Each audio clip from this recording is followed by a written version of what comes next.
പുരുഷ ഹോർമോണായ ടെസ്റ്റോസ്റ്ററോണിനെ കുറിച്ചാണ് നിങ്ങളോട് വിശദീകരിക്കാൻ പോകുന്നത്. ലൈംഗികമായിട്ടുള്ള ഒരു ഹോർമോണായി മാത്രം ഇതിനെ കാണരുത്. മാത്രമല്ല, ടെസ്റ്റോസ്റ്ററോൺ തീരെ ഇല്ലാത്ത വ്യക്തികളുടെ അസ്ഥികൾ പെട്ടെന്ന് ഒടിഞ്ഞു പോകുന്ന അവസ്ഥയുണ്ട്. ഇനി അപ്പോൾ സ്ത്രീകളിലും കുറഞ്ഞ ലെവലിൽ ടെസ്റ്റോസ്റ്ററോൺ ഉണ്ട്.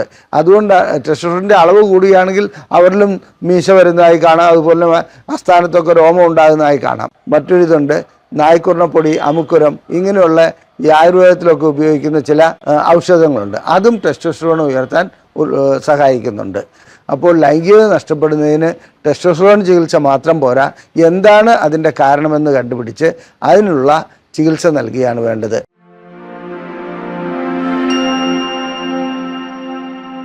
നമസ്കാരം. ഞാൻ ഇന്ന് പുരുഷ ഹോർമോണായ ടെസ്റ്റോസ്റ്ററോണിനെ കുറിച്ചാണ് നിങ്ങളോട് വിശദീകരിക്കാൻ പോകുന്നത്. പുരുഷ ഹോർമോൺ എന്ന് പറയാൻ കഴിയില്ല, സ്ത്രീകളിലും ആ ഹോർമോൺ കണ്ടുവരുന്നുണ്ട്. രണ്ടു കൂട്ടരിലും ലൈംഗികമായിട്ടുള്ള ഉത്തേജനം ഉണ്ടാക്കുന്നതിലും ലൈംഗിക പ്രവർത്തികൾക്കും ഈ ഹോർമോൺ ആവശ്യമായിട്ടുള്ളതാണ്. ഞാൻ ഡോക്ടർ അജയൻ വർഗീസ്, കുന്നമംഗലം പന്തീർപ്പാടത്തുള്ള institute of sexual and reproductive medicine എന്ന സ്ഥാപനത്തിൻ്റെ ഡയറക്ടറാണ്.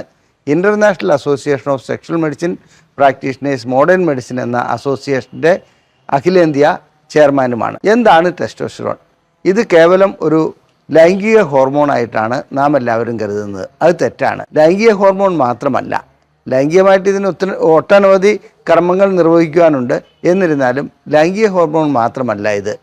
ഒരു പുരുഷനെ സംബന്ധിച്ചിടത്തോളം അദ്ദേഹത്തിൻ്റെ മസിൽ പവർ, അതായത് ഒരു മസിൽമാൻ ആക്കുന്നതിൽ, ഒരു ആണത്തം ഉണ്ടാക്കുന്നതിൽ ഏറ്റവും പ്രധാന പങ്ക് വഹിക്കുന്ന ഒരു ഹോർമോണാണ് ടെസ്റ്റോസ്റ്ററോൺ. അതുപോലെ തന്നെ അദ്ദേഹത്തിൻ്റെ മുടി വളർച്ചയ്ക്ക്, മുടി നല്ല ദൃഢമാക്കുന്നതിന് പങ്കുവഹിക്കുന്ന ഒരു ഹോർമോണാണ് ടെസ്റ്റോസ്റ്ററോൺ. ലൈംഗികതയുണ്ട്, ലൈംഗികത മാത്രമല്ല എന്നാണ് ഞാൻ ഉദ്ദേശിക്കുന്നത്. മറ്റ് ഒട്ടനവധി ധർമ്മങ്ങൾ ടെസ്റ്റോസ്റ്ററോണിനുണ്ട്. അതുപോലെ തന്നെ അദ്ദേഹത്തിൻ്റെ എല്ലുകൾക്ക്, അതായത് അസ്ഥികൾക്ക് നല്ല ബലമുണ്ടാക്കുന്ന കാര്യത്തിൽ ടെസ്റ്റോസ്റ്ററോൺ നല്ല പങ്ക് വഹിക്കുന്നുണ്ട്. ഇതൊക്കെ അവിടെ നിൽക്കട്ടെ, ഇതൊരു വഴക്കാളി ഹോർമോണാണ്. അതായത് വഴക്കുണ്ടാക്കുന്നതിൽ അല്ലെങ്കിൽ ഒരു അഗ്രസീവ് നേച്ചർ കാണിക്കുന്നതിൽ ഈ ഹോർമോണിന് വളരെയധികം പങ്കുണ്ട്. ഒരു ഉദാഹരണം പറയാം.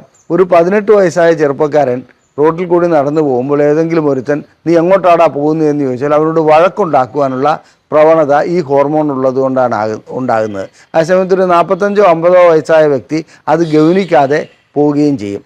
ഇതിൻ്റെ കാരണം ശരീരത്തിൽ അല്ലെങ്കിൽ രക്തത്തിൽ ടെസ്റ്റോസ്റ്ററോണിൻ്റെ അളവ് വളരെയധികം ആ പ്രായത്തിൽ കൂടുതലാകുന്നതുകൊണ്ടാണ്. മറ്റൊരർത്ഥത്തിൽ പറഞ്ഞാൽ ടെസ്റ്റോസ്റ്ററോണിൻ്റെ അളവ് കുറയുന്നതോടുകൂടി പക്വത വരുന്നു എന്ന് നമുക്ക് പറയാൻ പറ്റും. പക്ഷെ പക്വത വരുന്നത് അതുകൊണ്ട് മാത്രമല്ല, അനുഭവങ്ങളും അതിൻ്റെ പിന്നിലുള്ള ഒരു കാര്യമാണല്ലോ. ഇനി ടെസ്റ്റോസ്റ്ററോണിനെ സംബന്ധിച്ചിടത്തോളം മറ്റൊരു വലിയ ഉപകാരം, അതായത് വലിയൊരു കാര്യം നമ്മൾ ചെയ്തു തരുന്നുണ്ട്. നമുക്ക് ചിന്തിക്കുവാനുള്ള ശക്തി ഉണ്ടാക്കുന്നതും കോൺസെൻട്രേറ്റ് ചെയ്യാനുള്ള ശക്തി ഉണ്ടാക്കുന്നതും ഈ ടെസ്റ്റോസ്റ്ററോൺ എന്ന ഹോർമോൺ തന്നെയാണ്. ടെസ്റ്റോസ്റ്ററോൺ ഇല്ലെങ്കിൽ നമ്മളുടെ ചിന്താഗതികൾ മാറിപ്പോകുന്നു, നമുക്കൊരു പ്രോബ്ലം സോൾവ് ചെയ്യാനുള്ള കഴിവില്ലാതാകുന്നു. അങ്ങനെ ഒട്ടനവധി ധർമ്മങ്ങൾ നിർവഹിക്കുന്ന ഒരു ഹോർമോണിനെ നമ്മളെല്ലാവരും കൂടി ഒരു വെറും ലൈംഗിക ഹോർമോണാക്കി മാറ്റുകയാണ് ചെയ്യുന്നത്. ഇനി ഇതില്ലെങ്കിലോ, ടെസ്റ്റോസ്റ്ററോണിൻ്റെ അളവ് കുറയുകയാണെങ്കിലോ തീർച്ചയായും ലൈംഗികതയെ അത് ബാധിക്കും. ലൈംഗികത ബാധിക്കുക മാത്രമല്ല, അതുകൂടാതെ പൊണ്ണത്തടി, ഒരു പിത്തത്തടി, അതുപോലെയുള്ളൊരു അവസ്ഥയിലേക്ക് പോകും. ഒന്നിനും ഒരു ഊർജ്ജസ്വലത ഉണ്ടാവില്ല, ഒരു കാര്യവും ചെയ്യാനൊരു താല്പര്യം ഉണ്ടാവില്ല. അത്തരം അവസ്ഥയാണ് ടെസ്റ്റോസ്റ്ററോണിൻ്റെ അളവ് കുറയുകയാണെങ്കിൽ വരുന്നത്. അതുകൊണ്ട് തന്നെയാണ് ഞാൻ പറഞ്ഞത്, ലൈംഗികമായിട്ടുള്ള ഒരു ഹോർമോണായി മാത്രം ഇതിനെ കാണരുത്. മാത്രമല്ല, ടെസ്റ്റോസ്റ്ററോൺ തീരെ ഇല്ലാത്ത വ്യക്തികളുടെ അസ്ഥികൾ പെട്ടെന്ന് ഒടിഞ്ഞു പോകുന്ന അവസ്ഥയുണ്ട്. അവർക്ക് അസ്ഥികൾക്ക് ബലമുണ്ടാകുകയില്ല, രോമ വളർച്ച വേണ്ട രീതിയിൽ ഉണ്ടാകുകയില്ല. പിന്നെ ഒരു സുന്ദര പുരുഷനെ വാർത്തെടുക്കുന്നതിൽ, അല്ലെ ദൃഢഗാത്രനായ ഒരു പുരുഷനെ വാർത്തെടുക്കുന്നതിൽ ടെസ്റ്റോസ്റ്ററോൺ വളരെയധികം പങ്കുവഹിക്കുന്നുണ്ട്. അതായത് ഒരു പുരുഷൻ്റെ ആകർഷണീയമായ തൊലി, മുടി ഇതെല്ലാം വളരെ വൃത്തിയായി, അതായത് ഒരു ആകർഷണീയത ഉണ്ടാക്കുന്നതിലും ടെസ്റ്റോസ്റ്ററോൺ വളരെയധികം പങ്കുവഹിക്കുന്നുണ്ട്. അപ്പോൾ ടെസ്റ്റോസ്റ്ററോണിൻ്റെ അളവ് എങ്ങനെയാണ് ഇരിക്കുന്നത്? സാധാരണ രീതിയിൽ നാം ലാബറട്ടറിയിൽ പോയി പരിശോധിക്കുകയാണെങ്കിൽ ടെസ്റ്റോസ്റ്ററോണിൻ്റെ അളവ് 2.5 മുതൽ 10 വരെ എന്നൊക്കെ കാണും. എന്നാൽ ഒരു കാര്യം മനസ്സിലാക്കുക, പല വ്യക്തികളിലും ഇത് വ്യത്യസ്തപ്പെട്ടിരിക്കുന്നുണ്ട്. അഥവാ ടെസ്റ്റോസ്റ്ററോൺ ത്രെഷ്ഹോൾഡ് ഉണ്ട്, ഒരു ത്രെഷ്ഹോൾഡ് വാല്യൂ അതിനുണ്ട്. ചില വ്യക്തികളെ സംബന്ധിച്ചിടത്തോളം 6 or 7 ഉണ്ടെങ്കിൽ പോലും അവർക്ക് ഞാൻ ഈ പറഞ്ഞ ഗുണങ്ങളൊന്നുമില്ലാതെയായി കാണാം. അതേസമയത്ത് ചിലർക്കൊരു 3 മാത്രമാണ് അതിൻ്റെ യൂണിറ്റ് എങ്കിൽ പോലും അവർക്ക് നല്ല രീതിയിൽ ലൈംഗിക ബന്ധത്തിൽ ഏർപ്പെടാൻ കഴിയുന്നുണ്ട്, നല്ല എന്താണ് ഇതിൻ്റെ ആരോഗ്യ ദൃഢഗാത്രനായി കാണപ്പെടുന്നുണ്ട്. ഇതിൻ്റെ കാരണം ഓരോ വ്യക്തിയിലും ടെസ്റ്റോസ്റ്ററോണിൻ്റെ അളവ് പല രീതിയിലാണ് പ്രയോജനപ്പെടുന്നത്. അഥവാ ത്രഷ്ഹോൾഡ് വാല്യൂ അതിനുണ്ട് എന്ന് കരുതി ടെസ്റ്റോസ്റ്ററോൺ വാല്യൂ നമ്മൾ ടെസ്റ്റ് ചെയ്യുമ്പോൾ തീരെ കുറവാണെങ്കിൽ രോഗികളോട് ചോദിക്കേണ്ടതുണ്ട് അവർക്ക് ലൈംഗികമായിട്ട് എങ്ങനെയുണ്ട്, മറ്റു കാര്യങ്ങൾ എങ്ങനെയുണ്ട്. അങ്ങനെ പ്രോബ്ലം ഉണ്ടെങ്കിൽ മാത്രമേ ടെസ്റ്റോസ്റ്ററോൺ തെറാപ്പി ചെയ്യേണ്ടതുള്ളൂ. ആ സമയത്ത് വളരെ കുറഞ്ഞ ലെവലിലുള്ള ടെസ്റ്റോസ്റ്ററോൺ ഉണ്ട്, അദ്ദേഹത്തിന് മറ്റ് പ്രോബ്ലംസ് ഒന്നുമില്ല, ഒരു പ്രശ്നവും ഇല്ലെങ്കിൽ നാം ചാടിക്കറി ടെസ്റ്റോസ്റ്ററോൺ ഇഞ്ചക്ഷനോ അല്ലെങ്കിൽ ടെസ്റ്റോസ്റ്ററോൺ ഗുളികകളോ കൊടുക്കേണ്ട ഒരാവശ്യവുമില്ല. അപ്പോൾ ടെസ്റ്റോസ്റ്ററോൺ എങ്ങനെയാണ് ശരീരത്തിൽ പ്രവർത്തിക്കുന്നത്, എന്തൊക്കെയാണ് അതിൻ്റെ ഗുണങ്ങളെന്ന് ഞാൻ പറഞ്ഞു കഴിഞ്ഞു. ഇനി നമുക്ക് നാച്ചുറലായിട്ട് പ്രകൃതിദത്തമായിട്ട് ഈ ടെസ്റ്റോസ്റ്ററോൺ ഉണ്ടാക്കുവാൻ വല്ല മാർഗവുമുണ്ടോ, അഥവാ അത് കുറവുള്ളവർക്ക് അത് കൂട്ടിക്കൊണ്ടുവരുവാനുള്ള ആഹാര രീതിയുണ്ടോ, വ്യായാമ രീതിയുണ്ടോ, എന്തെങ്കിലും മറ്റു മാർഗങ്ങളുണ്ടോ? ഉണ്ട്. തീർച്ചയായിട്ടും ടെസ്റ്റോസ്റ്ററോൺ ഉയർത്തിക്കൊണ്ടുവരുവാൻ നമുക്ക് 3 രീതിയിൽ കഴിയും. ഒന്ന് ആഹാര രീതിയിൽ എന്തൊക്കെ ആഹാരങ്ങൾ കഴിച്ചാൽ ടെസ്റ്റോസ്റ്ററോൺ ഉയരുമെന്നുള്ളത് ഞാൻ പറഞ്ഞുതരാം. അതുപോലെ തന്നെ വ്യായാമം, നല്ല രീതിയിൽ വ്യായാമം ചെയ്യുകയാണെങ്കിൽ തീർച്ചയായിട്ടും ടെസ്റ്റോസ്റ്ററോണിൻ്റെ അളവ് ഉയർന്നു വരുന്നതായി കാണാം. ഇനി മറ്റൊരു കാര്യം, ഉറക്കം. നല്ല രീതിയിൽ ഒരു 8 മണിക്കൂറോ മിനിമം ഒരു 6 മണിക്കൂറോ ഉറങ്ങുന്ന വ്യക്തികളിൽ ടെസ്റ്റോസ്റ്ററോണിൻ്റെ അളവ് കൂടി വരുന്നതായി കാണാം, അഥവാ മെയിൻറ്റെയിൻ ചെയ്തു പോകുന്നതായി കാണാം. ഇനി ആഹാരത്തിൽ എന്തൊക്കെയാണെന്നുള്ളത് നോക്കാം. ആഹാരം ഞാൻ സാധാരണഗതിയിലുള്ള നമ്മൾ കഴിക്കുന്ന മിക്ക ആഹാരത്തിലും ടെസ്റ്റോസ്റ്ററോൺ ഉണ്ടാക്കുന്ന ഘടകങ്ങളുണ്ട്. എന്നിരുന്നാലും തേനിനകത്ത് ബോറോൺ അടങ്ങിയിട്ടുണ്ട്, അത് ടെസ്റ്റോസ്റ്ററോൺ ഉണ്ടാക്കുവാൻ ഉപകരിക്കുന്നുണ്ട്. എല്ലാവരും പറയാറുണ്ട് വെളുത്തുള്ളി ടെസ്റ്റോസ്റ്ററോൺ ഉണ്ടാക്കുമെന്ന്. വാസ്തവത്തിൽ വെളുത്തുള്ളി നല്ല ഘടകമാണ് ടെസ്റ്റോസ്റ്ററോണിൻ്റെ അളവ് കൂട്ടുന്നതിന്. പക്ഷേ വെളുത്തുള്ളി ടെസ്റ്റോസ്റ്ററോൺ ഉണ്ടാക്കുന്നതിലല്ല, കോർട്ടിസോൺ എന്ന ഒരു ഹോർമോണുണ്ട്, അത് അഡ്രിനൽ ഗ്രന്ഥിയിൽ നിന്നാണ് പുറപ്പെടുവിക്കുന്നത്. നമുക്കെന്തെങ്കിലും മാനസിക പ്രയാസം ഉണ്ടാകുമ്പോഴോ സമ്മർദ്ദം ഉണ്ടാകുമ്പോഴോ ഈ ഹോർമോൺ ശരീരത്തിലേക്ക് കൂടുതലായി ഉൽപ്പാദിപ്പിക്കപ്പെടുന്നു. അങ്ങനെ അഡ്രിനൽ ഗ്രന്ഥിയിൽ നിന്ന് ഉൽപ്പാദിപ്പിക്കപ്പെടുന്ന ആ ഹോർമോണും ടെസ്റ്റോസ്റ്ററോണും ഒരേ ഫാക്ടറിയിൽ നിന്ന്, അതായത് അഡ്രിനൽ ഗ്രന്ഥിയിൽ നിന്ന് തന്നെയാണ് വരുന്നത്. അപ്പോൾ വെളുത്തുള്ളിയിൽ അടങ്ങിയിരിക്കുന്ന ചില ഘടകങ്ങൾ, അലിസിൻ എന്ന് പറയുന്ന അത്തരം ഒരു ഘടകം ഈ കോർട്ടിസോണിൻ്റെ ഉൽപ്പാദനത്തെ തടസ്സപ്പെടുത്തുന്നു. അതുകൊണ്ട് അവിടെ കൂടുതലായി ടെസ്റ്റോസ്റ്ററോൺ ഉൽപ്പാദിപ്പിക്കപ്പെടുന്നു. അപ്പോൾ ഇൻഡയറക്റ്റ്ലി ടെസ്റ്റോസ്റ്ററോൺ കൂടുതലായി ഉൽപ്പാദിപ്പിക്കപ്പെടുകയാണ്. ഇനി മുട്ടയിൽ വൈറ്റമിൻ D3 ഉണ്ട്, കൊളസ്ട്രോൾ ഉണ്ട്, അതുപോലെ തന്നെ മറ്റ് പ്രോട്ടീനുണ്ട്. ഇതെല്ലാം ഉള്ളതുകൊണ്ട് മുട്ടയുടെ മഞ്ഞക്കുരു, നാടൻ മുട്ടയാണ് ഏറ്റവും നല്ലത് കേട്ടോ. അത്തരം മുട്ടയുടെ മഞ്ഞക്കുരുവിൽ ഈ ഘടകങ്ങളുള്ളതുകൊണ്ട് അതും ടെസ്റ്റോസ്റ്ററോൺ ഉണ്ടാക്കുവാൻ കൂടുതലായി സഹായിക്കുന്നു. ഒരു കാര്യം പറയാൻ വിട്ടുപോയി, എല്ലാവരും കൊളസ്ട്രോൾ എന്ന് കേൾക്കുമ്പോൾ വളരെയധികം ഭയപ്പെടാറുണ്ട്. വാസ്തവത്തിൽ കൊളസ്ട്രോളിൽ നിന്നാണ് ടെസ്റ്റോസ്റ്ററോണും ഈസ്ട്രോജനും അതുപോലെയുള്ള ഹോർമോണുകൾ ഉണ്ടാകുന്നത് എന്നൊരു വസ്തുത കൂടി ഈ കൂട്ടത്തിൽ പറഞ്ഞു തരട്ടെ. അപ്പോൾ കൊളസ്ട്രോൾ അടങ്ങിയ ചില പദാർത്ഥങ്ങൾ നമുക്ക് ടെസ്റ്റോസ്റ്ററോൺ ഉൽപ്പാദിപ്പിക്കാൻ സഹായിക്കുമെന്നാണ് ഞാനിവിടെ സൂചിപ്പിച്ചത്. ഇതുകൂടാതെ ചീര നല്ലൊരു പച്ചക്കറി, പച്ചയിലകളിൽ കൂടുതലായി ഉപയോഗിക്കേണ്ട ഒന്നാണ്. അതുവഴിക്ക് ടെസ്റ്റോസ്റ്ററോണിൻ്റെ അളവ് കൂടുതലായി ഉൽപ്പാദിപ്പിക്കുവാൻ കഴിയുന്നുണ്ട്. ഇനി മറ്റൊന്ന്, മാതള നാരങ്ങയാണ് ഏറ്റവും നല്ലത്, അല്ലെങ്കിൽ മറ്റു നാരങ്ങകളും എല്ലാം തന്നെ ടെസ്റ്റോസ്റ്ററോണിൻ്റെ ഉൽപ്പാദനത്തിന് ഉപകരിക്കുന്നുണ്ട്. ഇതുകൂടാതെ ചില ചൂര മത്സ്യം, അങ്ങനെയൊക്കെയുള്ള മത്സ്യങ്ങൾ ടെസ്റ്റോസ്റ്ററോൺ ഉൽപ്പാദിപ്പിക്കാൻ വളരെയധികം സഹായിക്കുന്നുണ്ട്. അപ്പോൾ നാം മനസ്സിലാക്കേണ്ടത് എന്താണെന്ന് വെച്ചാൽ, ടെസ്റ്റോസ്റ്ററോൺ ഉൽപ്പാദിപ്പിക്കുന്നതിനുള്ള ആഹാരം പദാർത്ഥങ്ങൾ ആ രീതിയിൽ ഉൾപ്പെടുത്തുകയാണെങ്കിൽ നമ്മളുടെ ടെസ്റ്റോസ്റ്ററോണിൻ്റെ അളവ് കുറയുകയില്ല. ലൈംഗികമായിട്ടും ലൈംഗികം മാത്രമല്ല പുരുഷത്വവും നിലനിർത്തുവാൻ അത് സഹായിക്കുന്നുണ്ട്. ഇനി അപ്പോൾ സ്ത്രീകളിലും കുറഞ്ഞ ലെവലിൽ ടെസ്റ്റോസ്റ്ററോൺ ഉണ്ട്. അതുകൊണ്ട് ടെസ്റ്റോസ്റ്ററോണിൻ്റെ അളവ് കൂടുകയാണെങ്കിൽ അവരിലും മീശ വരുന്നതായി കാണാം, അതുപോലെ അസ്ഥാനത്തൊക്കെ രോമം ഉണ്ടാകുന്നതായി കാണാം. എന്നാൽ ലൈംഗികമായിട്ടുള്ള അവരുടെ അഭിവാഞ്ചയ്ക്കും അവരുടെ ആസക്തിക്കുമെല്ലാം ടെസ്റ്റോസ്റ്ററോൺ അതിൻ്റേതായ പങ്ക് വഹിക്കുന്നുണ്ട്. ഈസ്ട്രോജനും അതിനകത്ത് ആവശ്യമാണ്, എന്നിരുന്നാലും ടെസ്റ്റോസ്റ്ററോണിന് അതിൻ്റേതായ റോളുണ്ട്. അപ്പോൾ സ്ത്രീകളും ഈ ആഹാരം കഴിക്കുന്നുണ്ട്. അമിതമായി ടെസ്റ്റോസ്റ്ററോൺ കൂടി പോവുകയൊന്നുമില്ല, നല്ലതാണെന്നുള്ളത് ഇവിടെ സൂചിപ്പിച്ചു കൊള്ളട്ടെ. ലൈംഗികമായിട്ടുള്ള കാര്യങ്ങൾക്കും ലൈംഗിക താല്പര്യം കുറവുള്ള സ്ത്രീകൾക്കുമൊക്കെ ഇത്തരം ആഹാര രീതിയിലേക്ക് പോകാവുന്നതാണ്. ഇനി ഞാൻ വ്യായാമത്തെക്കുറിച്ച് പറഞ്ഞു. വ്യായാമം ചെയ്യുമ്പോൾ സാധാരണഗതിയിൽ ടെസ്റ്റോസ്റ്ററോണിൻ്റെ അളവ് കൂടി വരുന്നുണ്ട്. അതുകൊണ്ട് തന്നെ വ്യായാമം ചെയ്യുന്ന വ്യക്തികളിൽ ടെസ്റ്റോസ്റ്ററോൺ അതായത് മസിൽ പവർ കൂടുന്നു, എല്ലുകളുടെ ശക്തി കൂടുന്നു, ഇതെല്ലാം കാണപ്പെടുന്നുണ്ട്. വ്യായാമം ചെയ്യാത്ത വ്യക്തികളെ സംബന്ധിച്ചിടത്തോളം ഞാൻ നേരത്തെ സൂചിപ്പിച്ചു, പിണ്ണത്തടി കാണാം. അങ്ങനെയുള്ള വ്യക്തികളിൽ ലൈംഗിക ആസക്തിയും ലൈംഗിക താല്പര്യവും ഒന്നും ഉണ്ടാകുന്നതായി കാണപ്പെടാത്തതിൻ്റെ കാരണം ഇത് തന്നെയാണ്, ടെസ്റ്റോസ്റ്ററോണിൻ്റെ അളവ് കുറയുന്നതുകൊണ്ടാണ്. ഇനി നല്ല ഉറക്കം, ടെസ്റ്റോസ്റ്ററോൺ ആവശ്യമാണ്. മാത്രമല്ല ഉറക്കത്തിൽ രാവിലെ ഒരു 4 മണി, ഒരു 3 മണി 4 മണി ആകുമ്പോൾ ടെസ്റ്റോസ്റ്ററോണിൻ്റെ അളവ് കൂടി വരുന്നു. അത് കഴിഞ്ഞിട്ട് ഒരു 11 മണിയാകുമ്പോഴത്തേക്കും ടെസ്റ്റോസ്റ്ററോണിൻ്റെ അളവ് വീണ്ടും കുറയാൻ തുടങ്ങുന്നതായിട്ടും കാണപ്പെടുന്നുണ്ട്. അപ്പോൾ ഉറക്കം നല്ല രീതിയിൽ വരേണ്ട ആവശ്യമുണ്ട്. ഇങ്ങനെ അതുകൊണ്ടാണ് രാവിലെ എഴുന്നേൽക്കുമ്പോൾ മിക്കപ്പോഴും പുരുഷൻ്റെ ലിംഗം ഉയർന്നു നിൽക്കുന്നത്, ഈ ടെസ്റ്റോസ്റ്ററോണിൻ്റെ അളവ് കൂടുന്നു. മറ്റ് പല കാരണങ്ങളുമുണ്ട്, എന്നാലും ഇത് അതിനകത്ത് ഒരു കാരണമാണ്. ഇനി നമുക്ക് ടെസ്റ്റോസ്റ്ററോണിൻ്റെ കാര്യത്തിൽ ഇത് കുറവുള്ളവരിൽ എങ്ങനെ ചികിത്സിക്കാമെന്നുള്ളതിന് മരുന്നുകളുണ്ടോ, അതുപോലെ ഏത് രീതിയിലുള്ള മരുന്നുകളാണ് നൽകേണ്ടത്?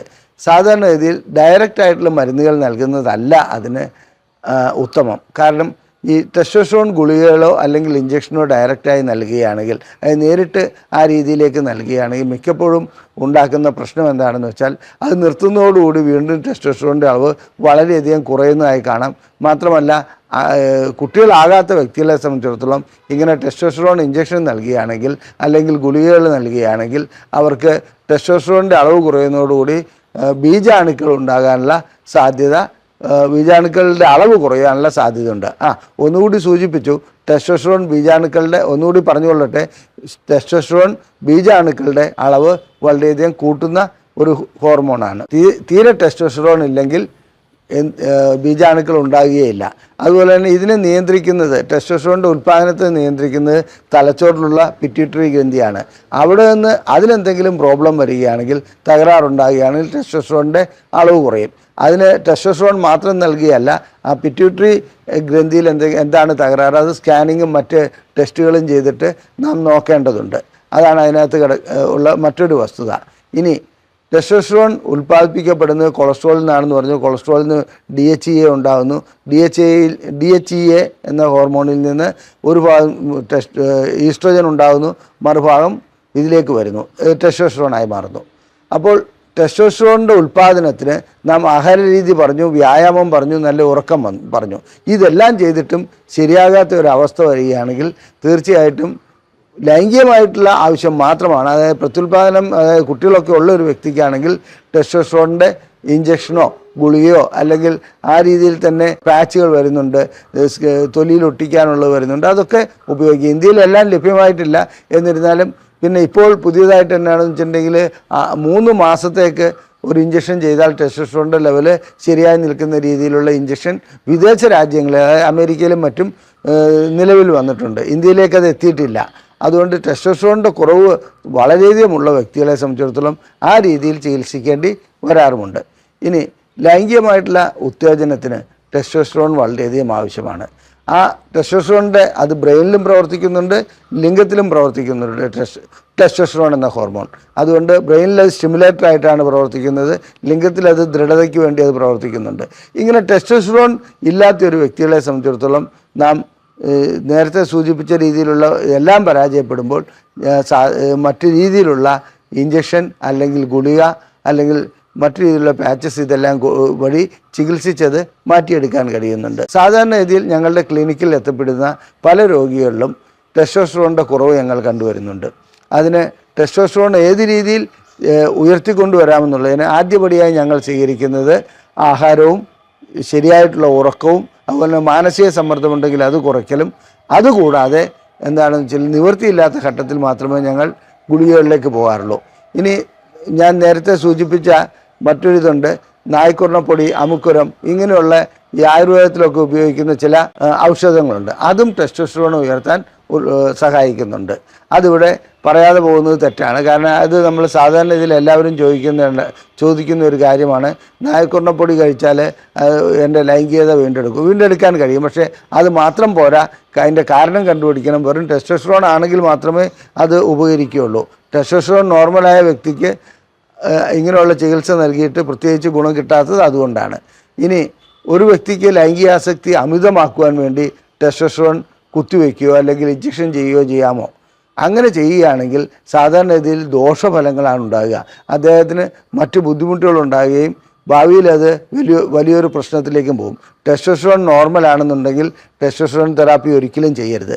ഇനി സ്ത്രീകളിൽ കണ്ടുവരുന്ന ആർത്തവ വിരാമം പോലെ പുരുഷന്മാരിലും ആൻഡ്രോപ്പോസ് എന്ന ഒരു അവസ്ഥയുണ്ട്. അതായത് ലൈംഗികതയ്ക്കൊരു വിരാമം വരുന്ന 30 വയസ്സിന് ശേഷം ടെസ്റ്റോസ്റ്ററോണിൻ്റെ അളവ് ഓരോ വർഷവും കുറഞ്ഞു വരുന്നതായി കാണാം. അങ്ങനെ എത്തുമ്പോൾ ഒരു 45, 50, 60 വയസ്സാകുമ്പോഴത്തേക്കും ടെസ്റ്റോസ്റ്ററോൺ വേണ്ടത്ര ഇല്ലാത്ത അല്ലെങ്കിൽ പോരായ്മ വരുന്ന ഒരു അവസ്ഥ വരാം. ഇതിനാണ് ആൻഡ്രോപ്പോസ് എന്ന് പറയുന്നത്. അത് ഇല്ലാതാക്കുവാൻ സാധാരണ ഇതിൽ അല്ലെങ്കിൽ ആൻഡ്രോപ്പോസിനെ നമ്മൾ ഒഴിവാക്കുവാൻ വേണ്ടി ഹോർമോൺ റീപ്ലേസ്മെൻറ്റ് തെറാപ്പിയേക്കാളും നല്ലത് നേരത്തെ തന്നെ നമ്മളിതിനെ മനസ്സിലാക്കി, അതായത് നമുക്കിങ്ങനെ ഒരു അവസ്ഥ ഉണ്ടാകുമെന്ന് മനസ്സിലാക്കി സ്ഥിരമായി വ്യായാമം ചെയ്യുക, ഞാൻ നേരത്തെ സൂചിപ്പിച്ച ആഹാരങ്ങൾ കഴിക്കുക, അതിനനുസരിച്ച് നല്ല ഉറക്കത്തിലേക്ക് പോവുക, മാനസിക സമ്മർദ്ദം ഇല്ലാതാക്കുക.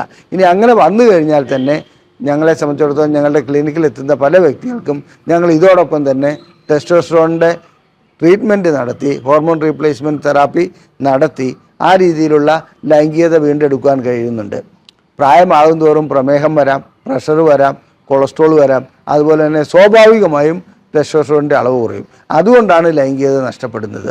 അപ്പോൾ ലൈംഗികത നഷ്ടപ്പെടുന്നതിന് ടെസ്റ്റോസ്റ്ററോൺ ചികിത്സ മാത്രം പോരാ, എന്താണ് അതിൻ്റെ കാരണമെന്ന് കണ്ടുപിടിച്ച് അതിനുള്ള ചികിത്സ നൽകുകയാണ് വേണ്ടത്. നമ്മൾ ഒറ്റയടിക്ക് എടുത്ത് ചാടുകയല്ല വേണ്ടത്. എനിക്ക് ഇത്ര വയസ്സായി, എൻ്റെ ടെസ്റ്റോസ്റ്ററോൺ കുറവാണ്, അതുകൊണ്ട് ഞാനിതാ ടെസ്റ്റോസ്റ്ററോൺ തെറാപ്പി അങ്ങ് ചെയ്തേക്കാം, ഏതെങ്കിലും ഗുളിക ഇതിൽ പോയി വാങ്ങിയേക്കാം, മെഡിക്കൽ ഷോപ്പിൽ പോയി വാങ്ങിയേക്കാം. ഇന്ന് സാധാരണഗതിയിൽ വളരെയധികം ഗുളികകൾ ആയുർവേദത്തിലും എല്ലാത്തിലും ഈ പേര് ഉപയോഗിച്ച് ടെസ്റ്റോ ക്യാപ്പ് അങ്ങനെ പല രീതിയിലുള്ള മരുന്നുകൾ വരുന്നുണ്ട്. ഇതിൻ്റെയൊക്കെ കണ്ടൻറ്റ് എന്താണെന്നോ ഇത് ടെസ്റ്റോസ്റ്ററോൺ ഉൽപ്പാദിപ്പിക്കുമോ അല്ലെങ്കിൽ അത് ഗുണമാണോ ദോഷമാണോ എന്നുള്ള വ്യക്തമായ പഠനങ്ങൾ നടത്തേണ്ടതുണ്ട്. അത് നടത്തി കഴിഞ്ഞതിന് ശേഷമേ അത്തരം ഗുളികകളിലേക്ക് പോകാവുള്ളൂ. ഏതെങ്കിലും ലാബറട്ടറിയിൽ നിന്ന് ടെസ്റ്റോസ്റ്ററോണിൻ്റെ അളവ് കുറവായി കാണുകയാണെങ്കിലും അത് വീണ്ടും 2 or 3 തവണ പരിശോധിക്കുന്നത് നല്ലതാണെന്നുള്ള അഭിപ്രായമാണ് എനിക്കുള്ളത്. മാത്രമല്ല കഴിയുന്നതും രാവിലെ പരിശോധിക്കുകയാണെങ്കിൽ നമുക്ക് കുറച്ചുകൂടി ഉചിതമായിരിക്കും ആ റിപ്പോർട്ട്. ഇനി ചികിത്സയുടെ കാര്യത്തിൽ ടെസ്റ്റോസ്റ്ററോൺ ചികിത്സ ഞാൻ നേരത്തെ സൂചിപ്പിച്ചു. അതുപോലെ തന്നെ ലൈംഗിക ശേഷി കുറയുന്ന ഒരു വ്യക്തിയെ സംബന്ധിച്ചിടത്തോളം ടെസ്റ്റോസ്റ്ററോൺ ഇഞ്ചക്ഷൻ ചെയ്ത് ലൈംഗിക ശേഷി വീണ്ടെടുക്കാൻ കഴിയുന്ന ഒരു കാര്യമാണ്. അതില്ലാതെ തന്നെ കാര്യങ്ങൾ നടത്തുന്നതിലാണ് നമുക്ക് ആരോഗ്യപരമായി നന്നായി കൊണ്ടുപോകാൻ കഴിയുന്ന കാര്യം. അതല്ലാതെ എല്ലാത്തിനും ഒരു ഇഞ്ചക്ഷൻ അല്ലെങ്കിൽ അങ്ങനെ ഒരു ഇതിലേക്ക് പോകുന്നതിനേക്കാളും നാം സ്വയം അതിനെ, അതായത് വ്യായാമത്തിൽ കൂടിയും ഉറക്കത്തിൽ കൂടിയും നല്ല ഉറക്കത്തിൽ കൂടിയും അതുപോലെ തന്നെ ഇതിൻ്റെ ആഹാരങ്ങളിൽ മാറ്റം വരുത്തിയും നമുക്ക് ടെസ്റ്റോസ്റ്ററോണിനെ വീണ്ടെടുക്കുവാൻ കഴിയും. ലൈംഗികമായിട്ടുള്ള എല്ലാ പ്രശ്നങ്ങൾക്കും ചികിത്സ നൽകുന്ന ഒരു സ്ഥാപനമാണ് ISRM. ഇത് കോഴിക്കോട് ജില്ലയിൽ വയനാട് റോട്ടിൽ കുന്നമംഗലം പന്തീർപ്പാടത്താണ് സ്ഥിതി ചെയ്യുന്നത്. നിങ്ങൾക്ക് ലൈംഗികമായിട്ടുള്ള എന്തെങ്കിലും സംശയങ്ങളുണ്ടെങ്കിൽ നിങ്ങളിതിലേക്ക് ഈ നമ്പറിലേക്ക്, ഇവിടെ കാണിച്ചിരിക്കുന്ന നമ്പറിലേക്ക്, അതായത് 7902-700-700 എന്ന നമ്പറിലേക്ക് ISRM എന്ന് ടൈപ്പ് ചെയ്ത് അയച്ചാൽ ഞങ്ങൾ സൗജന്യമായി 3 ചോദ്യങ്ങൾക്ക് മറുപടി നൽകുന്നതാണ്. ഫോൺ വഴി ദയവ് ചെയ്ത് ചോദിക്കരുത്. ഫോൺ ഞങ്ങൾക്ക് ഈ രീതിയിൽ ഉത്തരം നൽകുവാൻ വേണ്ടി ഉപയോഗിക്കാൻ കഴിയില്ല. നിങ്ങൾ ചെയ്യേണ്ടത് വാട്സപ്പിൽ വോയിസ് മെയിലായിട്ടോ അല്ലെങ്കിൽ മെസ്സേജായിട്ടോ ഇടുക. തീർച്ചയായും നിങ്ങൾക്ക് സൗജന്യമായി മറുപടി നൽകുന്നതാണ്. അതുപോലെ തന്നെ നിങ്ങൾക്ക് ലൈംഗികമായ പ്രശ്നങ്ങൾക്ക് എന്തെങ്കിലും ചികിത്സ നൽകണമെന്നുണ്ടെങ്കിൽ തീർച്ചയായിട്ടും ഈ നമ്പറിൽ വിളിച്ച് ബുക്ക് ചെയ്യാവുന്നതാണ്. നന്ദി, നമസ്കാരം.